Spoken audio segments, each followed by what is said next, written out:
Lúcio Sêneca viveu no primeiro século da era cristã e é considerado o fundador do estoicismo romano, ou como os historiadores da filosofia costumam classificar, o neo-estoicismo, o novo estoicismo. Isso porque, a partir do Sêneca, o estoicismo romano ganha características peculiares que o diferenciam do estoicismo grego, em que nós temos o antigo e o médio estoicismo. E pessoal, é o estoicismo romano que é o mais influente na atualidade. E como um nobre romano, o Sêneca foi educado para a vida pública. Ele foi educado para ter uma participação ativa na vida política de Roma. E por isso ele recebeu uma educação muito avançada em retórica e em filosofia. Aqui em filosofia, ele foi educado por um dos maiores professores de filosofia que havia naquele tempo em Roma, que foi Átalo, o estoico. Só que, pessoal, isso era a vontade do pai do Sêneca. Como o Sêneca era o filho mais velho, ele deveria representar a família na vida política de Roma. Só que o Sêneca mesmo não queria nada disso. Ele queria mergulhar no mundo das letras. Ele queria enveredar pelo caminho da filosofia. Só que mesmo não tendo uma carreira política nos moldes tradicionais, o Sêneca teve uma influência muito grande na vida política de Roma. Isso porque ele foi tutor, preceptor do Nero, enquanto este ainda era um garoto, e depois que ele se tornou imperador, o Sêneca se tornou conselheiro pessoal do imperador. Mas como a paranoia do Nero só crescia a cada dia, ele começou a confiar cada vez menos no seu principal conselheiro, a ponto de condenar o Sêneca à morte porque ele desconfiou que o Sêneca participava de um complô que tramava um golpe de Estado, que queria matar o Nero e instituir um novo governo. E a história nos conta que quando Sêneca recebeu a notícia da sua condenação, ele agiu da maneira mais estoica possível, agiu de acordo com tudo aquilo que ele escrevia, agiu de acordo com tudo aquilo que ele acreditava. Quando ele recebeu a notícia da sua condenação, ele agiu de uma forma serena e calma, não ficou desesperado e nem nada, e apenas abraçou a morte do mesmo jeito que fez o Sócrates. Só que, diferentemente do Sócrates, que morreu de uma maneira bem rápida, o Sêneca não teve a mesma sorte. O coitado demorou para morrer. Primeiramente, ele cortou os pulsos e as pernas para deixar o sangue escorrer, e enquanto o sangue escorria, ele teria uma morte calma e lenta, só que isso não foi suficiente. Quanto mais o sangue saía, mais estava lá o Sêneca vivo. E então deram cicuta para ele tomar para ver se ele morria logo. Só que como ele não tinha mais tanto sangue para fazer a circulação do veneno no seu corpo, ele ainda continuou vivo. Foi quando colocaram ele numa banheira e sufocaram ele com vapor. Pouco tempo depois, o Sêneca estava morto. Mas durante todo esse processo, o Sêneca se manteve um estoico. Se manteve calmo e sereno diante da pior adversidade que a gente pode ter, que é a morte. E pessoal, o Sêneca foi um filósofo de uma produção intelectual muito grande, tão grande que tornou o estoicismo a filosofia mais popular entre os romanos. E antes da gente passar para o pensamento do Sêneca, se inscreve no canal, ative as notificações e já vai deixando logo o seu like, porque fazendo isso, o YouTube tem uma maior probabilidade de te entregar as nossas próximas publicações.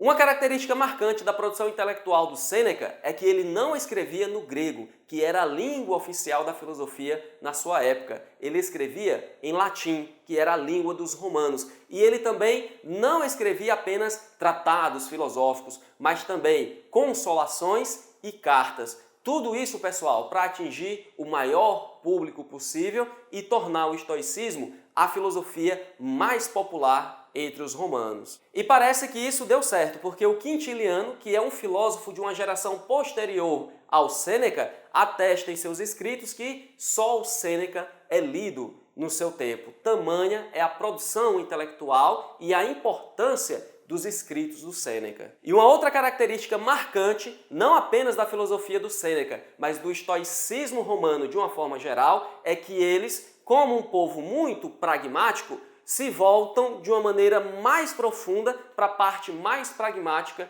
do estoicismo, que é a ética. Vamos lembrar que a filosofia, na época do estoicismo, era dividida em física, lógica e ética, sendo que os gregos tiveram uma produção muito grande na física e na lógica. Tudo isso para fundamentar bem a sua ética. Os romanos, eles vão focar os seus esforços mais aqui na ética, porque é a parte mais prática da filosofia estoica. E tudo isso, pessoal, porque o Sêneca acreditava que os princípios filosóficos, que a filosofia pode moldar um modo de vida virtuoso, um modo de vida filosófico, em que a gente pode sim ter uma vida boa. E para orientar as pessoas nesse modo de vida, dentre as principais obras do Sêneca, nós temos 2 tratados, sobre a raiva e sobre a misericórdia, e as cartas a Lucílio, que é um grande apanhado da sabedoria estoica romana.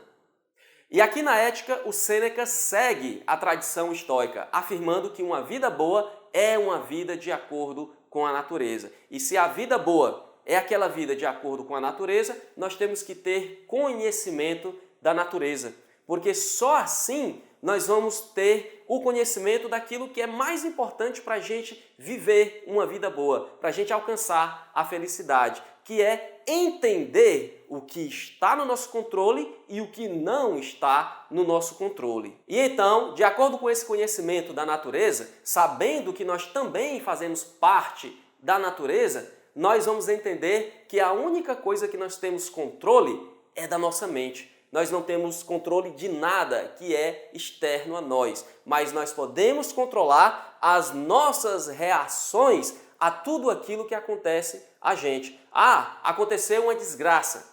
Você vai se praguejar porque aconteceu a desgraça? Não, porque aquilo não estava no seu controle. Mas está no seu controle a forma que você reage àquilo de ruim que aconteceu a você. Se você tiver esse controle, você vai ter uma vida feliz. E é por isso que a ética estoica romana acredita que a felicidade depende exclusivamente do indivíduo. Porque a única coisa que o indivíduo tem controle é da virtude. A virtude do autocontrole, a virtude do autodomínio, a virtude do autoconhecimento, a virtude de entender que eu não tenho controle das coisas externas a mim, somente daquilo que eu posso representar dessas coisas externas. Eu não vou depender, eu não vou fazer com que a minha felicidade dependa do fulano, do cicrano, do governo, da minha cidade, do meu marido, da minha mulher, dos meus amigos. Nada disso eu tenho controle. Eu só tenho controle daquilo que está na minha mente. E se esse controle está na minha mão, eu tenho uma vida feliz. Só depende do indivíduo ter uma vida feliz. Não depende de nada externo a ele. E agora, pessoal, eu quero que vocês prestem bastante atenção no próximo ponto, porque essa é uma inovação muito grande que o Sêneca faz, não apenas no estoicismo, mas na tradição filosófica de um modo geral. E é esse ponto que vai influenciar a filosofia que vem depois dele e que está na base da modernidade, está na base da cultura ocidental moderna. Diferentemente de tudo aquilo que já havia sido dito, o Sêneca nos diz que a consciência é o conhecimento originário que nós temos do bem e do mal. Qualquer pessoa sabe o que é bom e o que é ruim, sabe o que é o bem e o que é o mal. E só depende da vontade da pessoa fazer o bem ou fazer o mal.